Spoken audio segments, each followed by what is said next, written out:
أعوذ بالله من الشيطان الرجيم. بسم الله الرحمن الرحيم.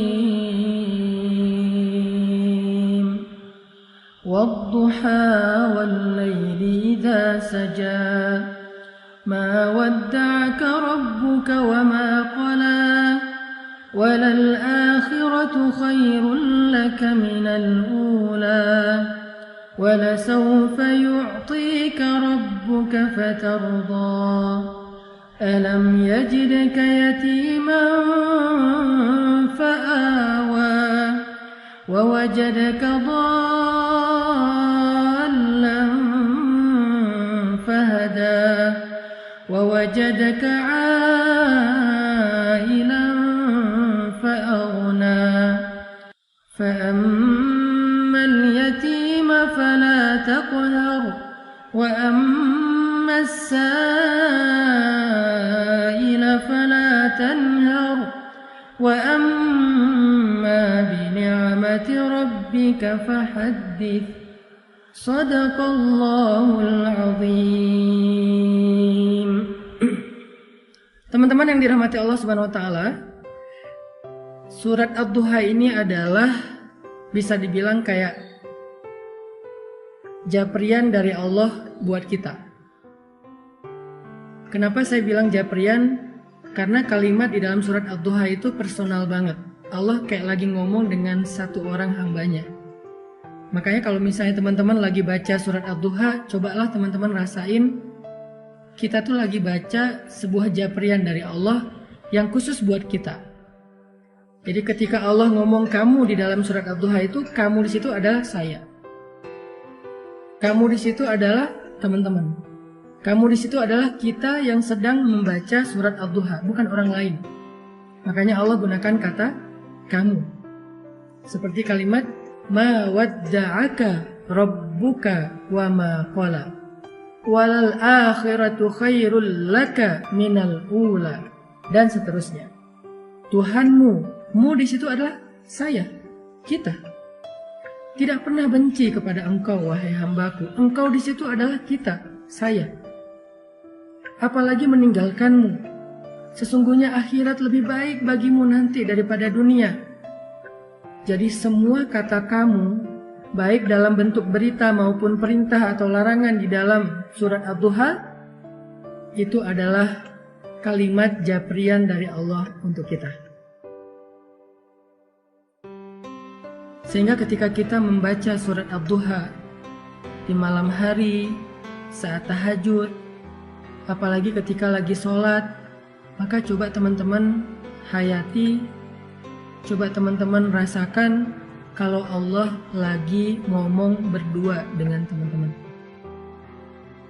Itu rahasia dari tadabbur surat Ad-Duha. Coba rasakan Allah tuh lagi ngomong berdua dengan teman-temannya. Allah tuh lagi japri khusus ke nomor teleponnya teman-teman. Allah tuh lagi pengen menghibur teman-teman yang sedang sedih. Allah tuh lagi pengen menghibur kita yang sedang galau.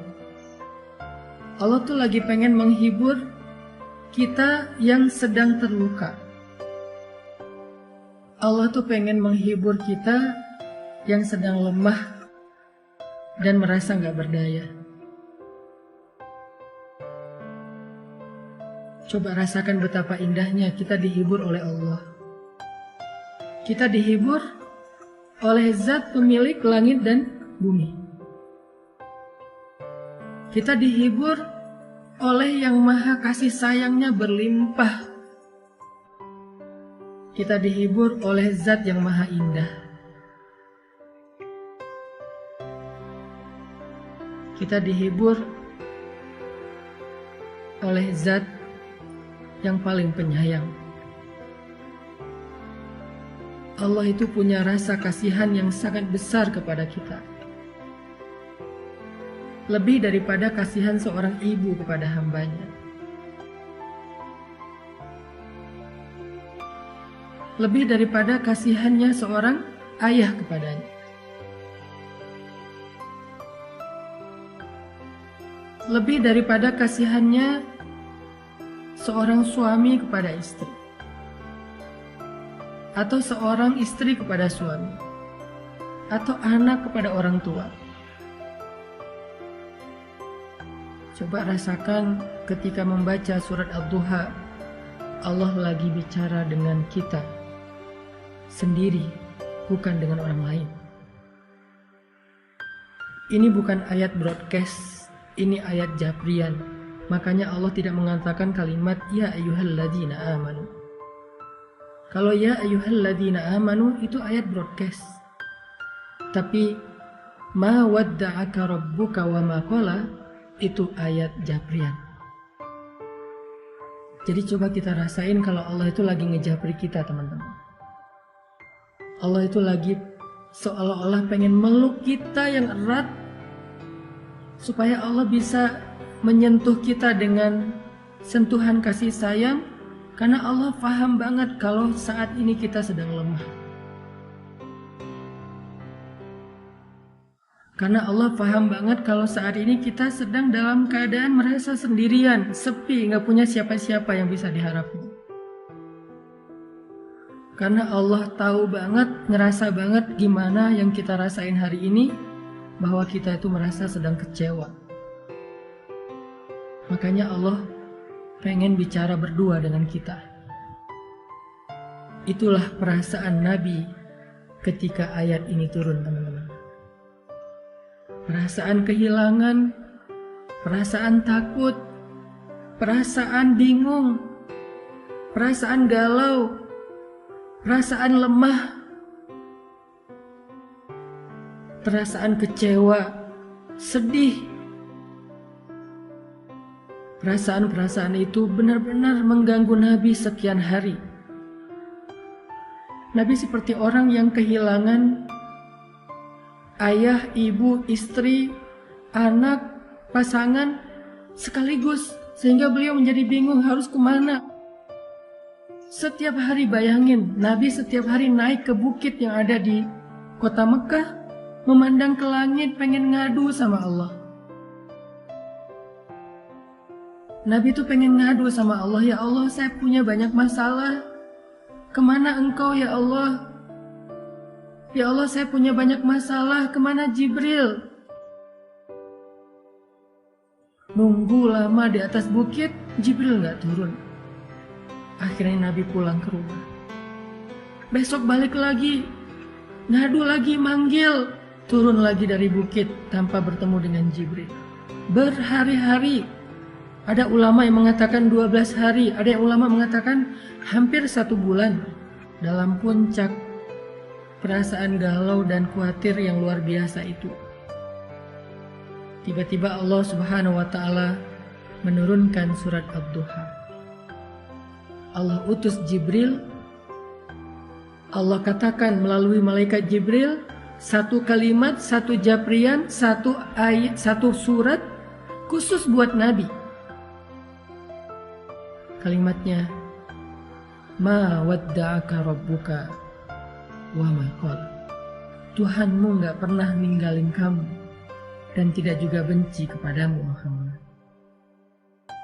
Tiba-tiba Nabi seperti merasa, ya Allah, hampir saja saya merasa kehilangan. Hampir saja rasa takut itu mencelakai saya. Hampir saya merasa putus asa dengan kesendirian. Tiba-tiba Allah mengatakan, Abdi, Habibi, hambaku, kekasihku Muhammad, ma wadda'aka rabbuka wa ma qala. Tuhanmu gak pernah ninggalin kamu. Coba lihat betapa lembutnya Allah bicara dengan Nabi. Tuhanmu gak pernah ninggalin kamu. Itu seperti ketika seorang ayah bilang, ayah gak pernah ninggalin kamu, wahai nak. Ayah tuh gak pernah ninggalin kamu. Allah gak mengatakan, aku gak ninggalin kamu, bukan.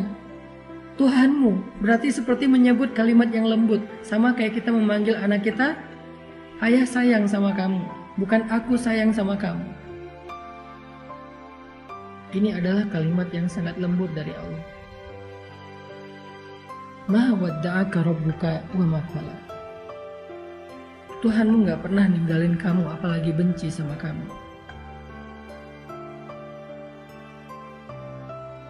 Dan setelah Nabi membaca surat ini, lalu surat ini ditulis oleh para sahabat di dalam mushaf, maka sejak saat itu surat ini menjadi surat pribadi dari Allah kepada semua hamba yang pernah merasakan apa yang dirasakan Nabi. Kehilangan, ketakutan, kebingungan, hilang arah, sedih, kecewa.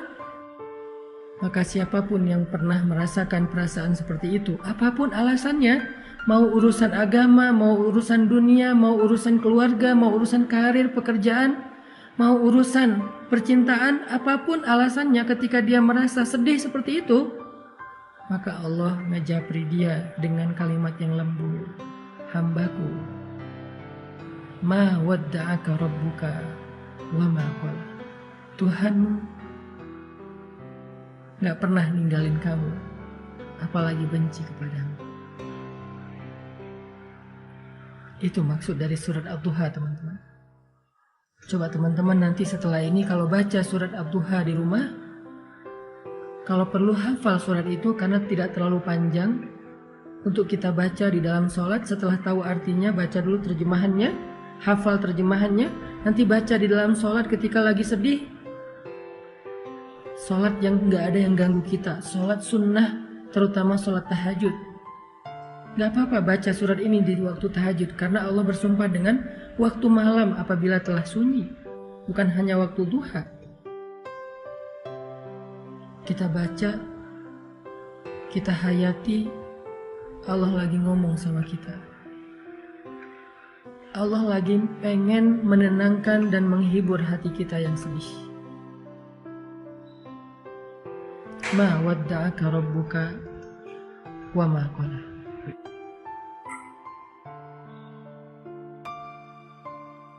Kemudian Allah katakan juga, walal akhiratu khairul laka minal ula. Akhirat itu lebih baik bagimu daripada dunia. Apa maksud dari kalimat ini, teman-teman? Allah pengen ngasih tahu, wahai hambaku, dunia itu emang kayak gitu. Kehidupan di dunia itu semua orang ngerasain, semuanya pernah sakit, semuanya pernah sedih, semuanya pernah kecewa, semuanya pernah kehilangan. Kenapa? Karena itu dunia. Jangan sedih, hambaku. Nanti di akhirat, kamu gak akan pernah lagi ngerasain perasaan yang seperti itu. Nanti di surga, kamu gak akan lagi ngerasain sedih. Kamu gak akan lagi ngerasain kecewa. Kamu gak akan lagi ngerasain ditinggalin. Kamu gak akan lagi ngerasain lelah. Gak ada lagi lelah nanti di surga. Jadi bersabarlah karena kamu masih di dunia. Dan dunia ini sementara. Dan itulah fitrah, tabiat kehidupan di dunia. Semua orang merasakannya. Tapi nanti, jika kamu bersabar, jika kamu istiqomah beramal solih, maka nanti di akhirat kamu akan tersenyum. Fatardo, kamu akan puas. Kamu akan bersenang, bersuka cita. Kamu akan ceria, happy. Kamu gak akan lagi merasa lelah. Tapi nanti di akhirat, sabar.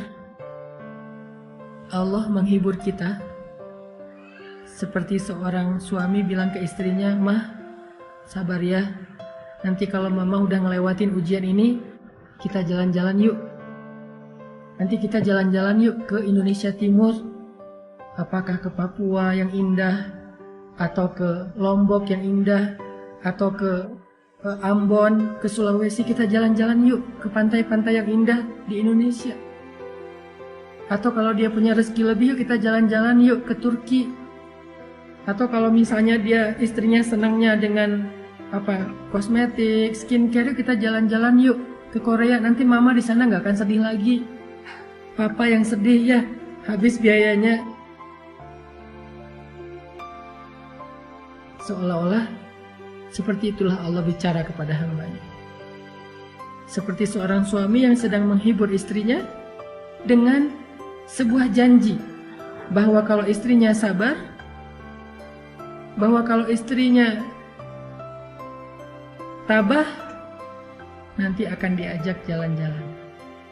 nanti akan diajak bersenang-senang sebagai hadiah dari suami kepada istri.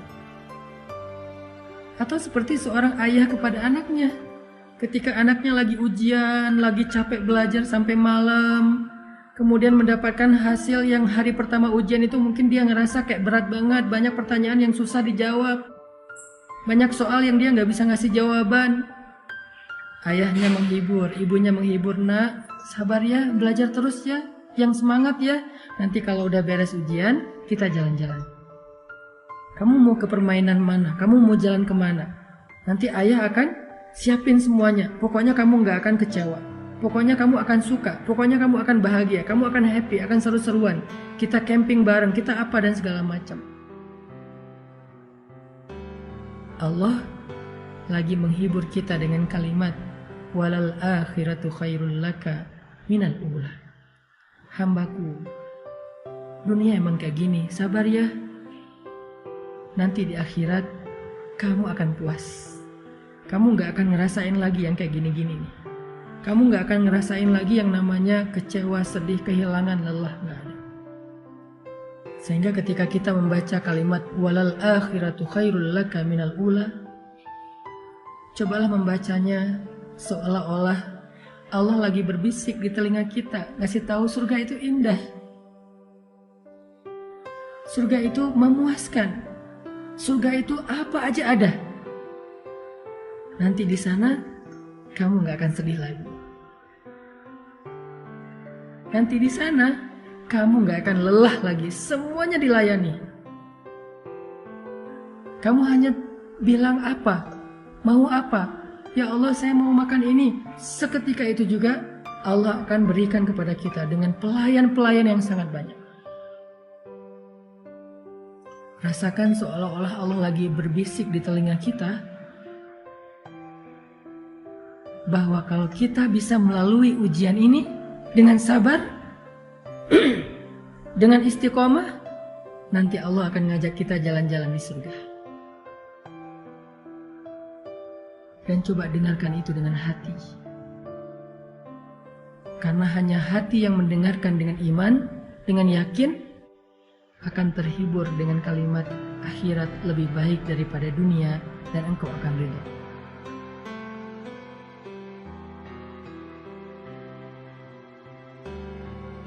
Setelah Allah katakan kalimat-kalimat ini, walal akhiratu khairul laka minal ula wala sawfa yu'tika rabbuka fatardha, maka kalimat berikutnya Allah pengen kita melihat flashback kepada masa lalu. Allah pengen kita merenungkan masa lalu kita. Siapa yang selama ini membantu kita? Siapa yang selama ini menolong kita ketika kita punya masalah? Siapa yang menghidupkan kita, menciptakan kita, memelihara kita, memberi kita rezeki selama ini? Bukankah Dia Allah yang ngasih kita kehidupan? Bukankah Dia Allah yang ngasih kita keluarga? Bukankah Dia Allah yang ngasih kita makanan? Yang ngasih kita rezeki? Yang ngasih kita pemeliharaan? Alam yajidka yatiman fa'awa wa wajadaka dhallan fahada wa wajadaka ailan fa'aghna.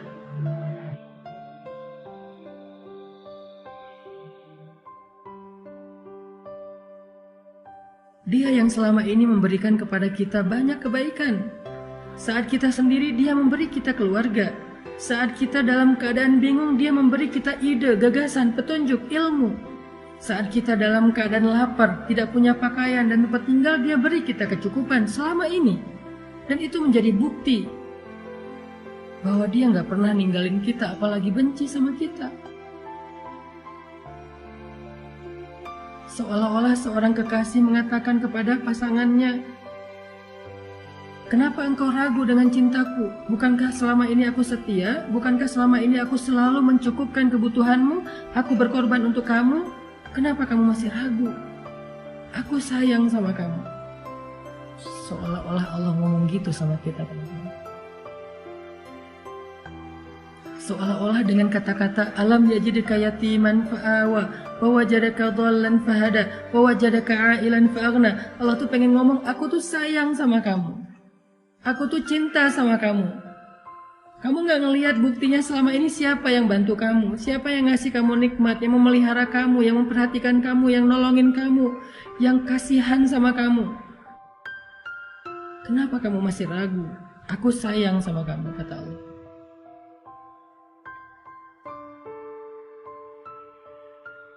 Sehingga dengan ayat itu Allah pengen kita yakin, kita percaya kalau Allah itu gak benci sama kita. Manusia boleh datang dan pergi, tapi Allah gak pernah meninggalkan kita. Manusia boleh kadang mencintai kita, tapi tiba-tiba membenci kita, tapi Allah cintanya abadi untuk kita.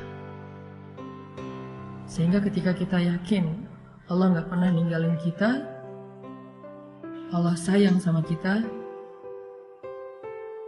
maka saat itu juga hati kita akan terobati. Saat itu juga sempitnya dada kita akan terasa lega. Yang terakhir, paragraf terakhir di surat itu Allah katakan, wa ammal yatim fala taqhar wa ammas sa'il fala tanhar wa amma bi ni'mati rabbika fahaddits. Apa maksudnya? Maksudnya, jangan berhenti berbuat baik. Jangan berhenti untuk menjadi orang yang bermanfaat. Kalau kamu kecewa karena berbuat baik, ada Allah. Teruslah berbuat baik. Kalau kamu merasa lelah untuk berbuat baik, ada Allah. Teruslah berbuat baik.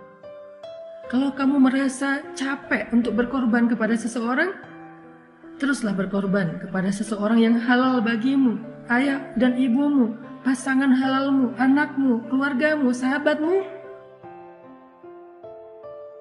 Gak apa-apa kalau kamu kecewa atau dikecewain, tapi Allah gak pernah ngecewain kamu. Teruslah berbuat baik. Itu maksud dari surat Ad-Duha, teman-teman. Coba rasakan itu ketika kita sedang membacanya. Apalagi di dalam sholat, berarti kita telah membaca Al-Quran dengan tadabbur. Berarti kita sedang membaca Al-Quran dengan tafakkur. Indah banget ya surat Ad-Duha. Makanya surat ini menjadi surat favorit saya banget. Saya kalau lagi galau, sedih, saya baca surat Ad-Duha. Saya menempatkan diri sebagai hamba yang lagi lemah dan butuh Allah, tapi pengen berdua aja, gak mau diganggu sama yang lain.